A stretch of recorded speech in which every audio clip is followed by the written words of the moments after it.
یہ جو بے حیائی کا طوفان ہماری سوسائٹی میں پھیل گیا ہے، ٹک ٹاک پہ لڑکیاں بے غیرت بن چکی ہیں، کوئی باپ پوچھنے والا نہیں، کوئی بھائی پوچھنے والا نہیں۔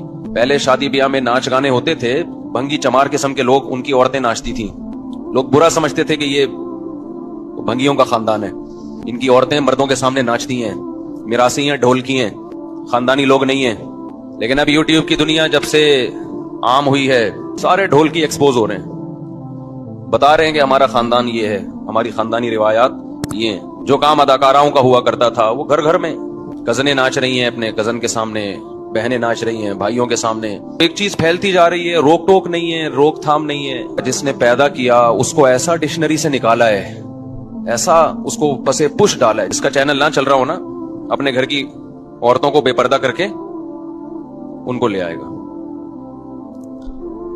ایک بہت بڑی بھول انسان سے ہوتی ہے۔ طریقہ غلط ہے اپنی بیویوں کو یوٹیوب پہ لے کر آنا، اپنی جوان بیٹیوں کو یوٹیوب پہ لے کر آنا، یہ پیسہ کمانے کا صحیح طریقہ نہیں ہے بھائی، اس کو غیر اخلاقی حرکت ہے، اس کو